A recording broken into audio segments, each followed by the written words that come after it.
Channel cook with ಸೃಜ್ನಿ. ನಾನಿವತ್ತು ನಿಮಗೆ ಹೊಸ ರುಚಿಯ ಟೇಸ್ಟಿಯಾಗಿರೋ ಚಿಕನ್ ರೆಸಿಪಿ ತೋರಿಸ್ಕೊಡ್ತಾ ಇದ್ದೀನಿ.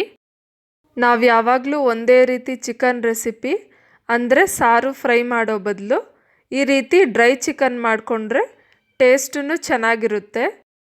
ಹಾಗಿದ್ರೆ ಹೇಗೆ ಮಾಡೋದು ಅಂತ ನೋಡೋಣವಾ? ಈಗ ಸ್ಟವ್ ಹಚ್ಚಿ ಬಾಣಲಿ ಇಟ್ಟು 8ರಿಂದ 10 ಸ್ಪೂನ್ ಆಗುವಷ್ಟು ಎಣ್ಣೆ ಹಾಕಿ, ಎಣ್ಣೆ ಕಾದ್ಮೇಲೆ ಸ್ಟವ್ನ ಮೀಡಿಯಮ್ ಫ್ಲೇಮಲ್ಲಿಟ್ಟು ಕಟ್ ಮಾಡಿಟ್ಕೊಂಡಿರೋ 6 ಹಸಿಮೆಣಸಿನ್ಕಾಯಿ ಹಾಕಿ, ಕಟ್ ಮಾಡಿಟ್ಕೊಂಡಿರೋ ದೊಡ್ಡದೊಂದು ಈರುಳ್ಳಿ ಹಾಕಿ, ಈರುಳ್ಳಿ ಗೋಲ್ಡನ್ ಬ್ರೌನ್ ಆಗೋವರೆಗೂ ಫ್ರೈ ಮಾಡ್ಕೊಬೇಕು. ಈರುಳ್ಳಿ ಗೋಲ್ಡನ್ ಬ್ರೌನ್ ಆದಮೇಲೆ ಶುಂಠಿ ಬೆಳ್ಳುಳ್ಳಿ ಪೇಸ್ಟ್ 1 ಸ್ಪೂನ್ ಹಾಕಿ, ಅದು ಹಸಿ ವಾಸನೆ ಹೋಗೋವರೆಗೂ ಮಿಕ್ಸ್ ಮಾಡಿ, ತೊಳೆದಿಟ್ಕೊಂಡಿರೋ 3/4 kg ಚಿಕನ್ ಹಾಕಿ ಮಿಕ್ಸ್ ಮಾಡಿ,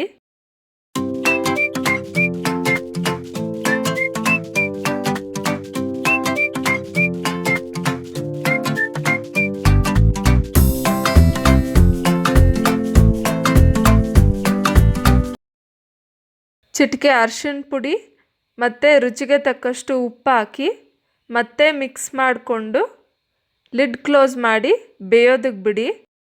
ಯಾಕಂದರೆ ಚಿಕನ್ ತೊಳೆದಿರೋದ್ರಿಂದ ಅದರಲ್ಲಿ ನೀರಿನಂಶ ಇರುತ್ತೆ, ಅದೇ ಸಾಕು, ನೀರೇನು ಹಾಕೋದಕ್ಕೆ ಹೋಗ್ಬೇಡಿ. ಒಂದು ವೇಳೆ ಬೇಯೋದಕ್ಕೆ ನೀರಿನಂಶ ಇಲ್ಲ ಅಂದರೆ ಆವಾಗ ಸ್ವಲ್ಪ ನೀರು ಹಾಕ್ಕೊಳ್ಳಿ.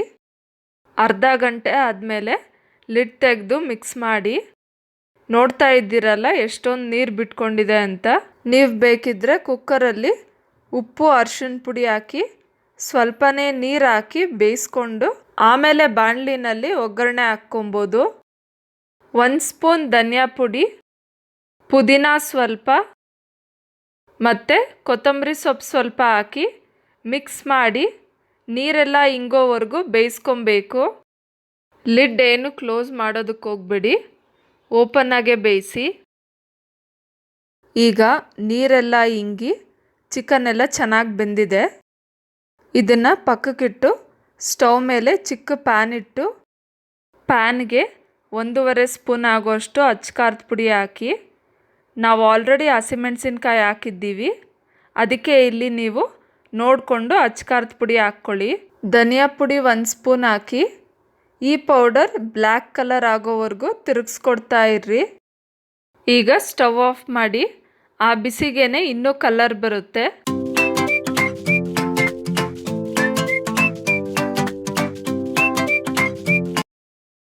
ಈಗ ಮತ್ತೆ ಸ್ಟವ್ ಹಚ್ಚಿ ಈ ಪೌಡರ್ನ ಚಿಕನ್ಗೆ ಹಾಕಿ ಚೆನ್ನಾಗಿ ಮಿಕ್ಸ್ ಮಾಡಿ ಒಂದು 5 ನಿಮಿಷ ಬೇಯಿಸಬೇಕು.